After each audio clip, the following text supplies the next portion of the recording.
Salut les investisseurs intelligents, c'est Rodolphe, bienvenue dans cette nouvelle vidéo.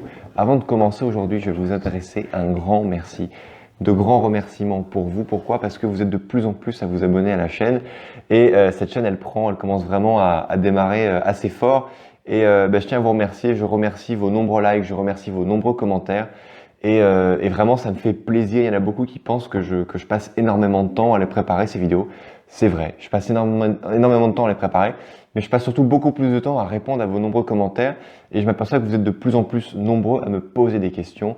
Et ça me plaît beaucoup, ça me plaît énormément en tout cas de vous aider. J'ai vraiment l'impression qu'on fait la route ensemble. Et pour moi, vous faire part de mon expérience d'investisseur, vous faire part de mes aléas, vous faire part de ce que j'ai perdu, de ce que j'ai gagné, de ce que j'ai appris. Parce que dans tous les cas, on gagne. Dans tous les cas, on gagne vu qu'on apprend. Eh ben, écoutez, ça me réchauffe le cœur au plus profond. Et je vous remercie vraiment de former cette communauté qui grandit. Et en fait, on avance tous ensemble. Et c'est super kiffant, quoi. Voilà. Donc aujourd'hui, on va aborder une question un petit peu de sécurité. J'avais fait une vidéo là-dessus il y a très longtemps, mais je l'avais enlevée parce que franchement, elle était pas bien faite. Et en fait, vous devez impérativement commencer avec de la prudence. Je ne sais pas si je vous ai déjà parlé de ce qu'on appelle le fonds d'urgence, mais le fonds d'urgence, c'est quelque chose qu'il ne faut absolument pas négliger. Le fonds d'urgence, c'est-à-dire que, je vais l'expliquer très rapidement, vous souhaitez acheter un appartement, vous souhaitez investir, un appartement qui va vous coûter peut-être 500 € par mois pendant 25 ans. Eh bien, vous risquez d'avoir des aléas pendant ces 25 ans, de rencontrer un locataire qui ne paye pas, de rencontrer des problèmes avec des artisans qui font mal les travaux et donc vous serez obligé de les finir vous-même ou de finir avec des autres artisans que vous paierez 2 fois plus. Bref, vous risquez quand même d'avoir des petits aléas si vous ne vous formez pas à l'investissement avant d'investir. Eh bien moi, ce que je peux vous préconiser pour éviter ces aléas, c'est de disposer d'un fonds d'urgence. Pourquoi le fonds d'urgence? Je vous explique pourquoi. Je connais quelqu'un qui s'appelle Marc. Et Marc, je vais peut-être d'ailleurs bientôt faire une vidéo avec lui sur la chaîne. Je tiendrai au courant. Mais Marc, qu'est-ce qu'il a fait? Il a réussi à investir dans un appartement. Il avait dit à sa banque que c'était pour sa résidence principale. Il a utilisé cette technique-là pour que les banques puissent être cautionnées par Crédit Logement. En réalité, lui, il voulait rester locataire et avoir cet appartement-là pour le mettre en location. Malheureusement, il a fait des erreurs. Il a trouvé des locataires qui pouvaient payer. Au début, c'était la CAF qui payait. Au bout d'un moment, la CAF a retiré les droits auprès de ce locataire. Il s'est retrouvé pendant plus d'1 an avec un locataire qui ne payait pas. Pendant ce temps-là, il faut quand même payer le crédit et lui, il devait avoir peut-être 1000 ou 2000 € sur son compte en banque. Enfin bref, il avait vraiment pas grand-chose, le pauvre, et c'est lui qui a dû payer son crédit. Heureusement, il a ses parents qui lui avaient un peu plus d'argent, qui lui sont venus en aide et qui ont payé un peu le crédit le temps que la procédure d'expulsion prenne le temps de s'appliquer, que les locataires s'en aillent, qu'ils remettent des locataires en place qui puissent payer. Donc il a pris des locataires qui payaient un peu moins le crédit. Bref, aujourd'hui, il se retrouve, j'ai le cul entre deux chaises et il se retrouve en train de vouloir revendre son appartement, peut-être avec une petite plus-value qui rattraperait les dettes, mais pas beaucoup plus. Donc en gros, il s'est un petit peu planté dans son opération. Pourquoi? Parce qu'il n'a pas suivi ce principe premier, qui est ce qu'on appelle le fonds d'urgence. Le fonds d'urgence, c'est que si vous achetez un appartement qui va vous coûter 500 € par mois pendant 25 ans, ayez au moins sur vos comptes 500 € x 12. C'est-à-dire ayez au moins 1 an d'avance sur les échéances de prêt.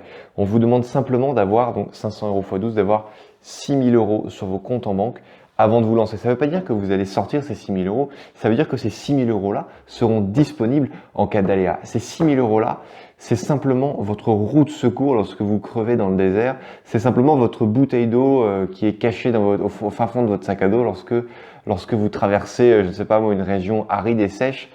C'est simplement ce qui va vous permettre de survivre, qui va vraiment être votre dernière réserve d'oxygène lorsque vous serez au fond de la mer et que vous avez besoin juste d'un peu pour remonter.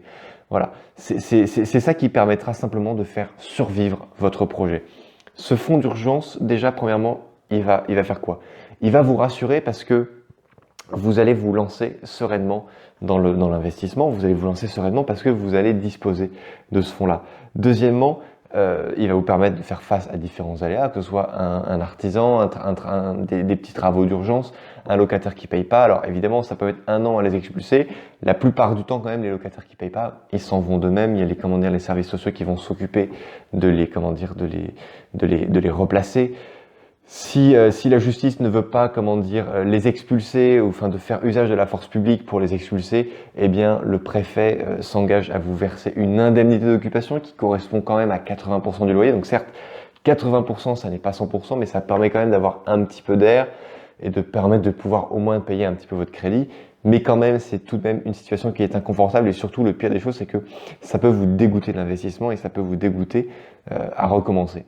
Ça, c'est important. Et le troisième point positif qu'apporte le fonds d'urgence, eh bien, ça montre auprès de votre banquier, lorsque vous allez souscrire un prêt pour votre investissement, que vous êtes capable un petit peu tous les mois de mettre de côté, et que vous avez peut-être mis 2-3 ans à mettre ces 6 000 € de côté pour pouvoir investir, montrer que vous êtes rigoureux, sage, intelligent, et que voilà. Si vous investissez si vous investissez dans l'immobilier et que vous n'avez pas au moins d'avance 12 mois d'échéance de crédit, donc je rappelle ce calcul des 12 mois, si vous achetez un appartement qui vaut dans les 100 000 € et que ces 100 000 € là sur 25 ans, eh bien, ça vous fait environ 500 € par mois, on doit pas être loin de la vérité.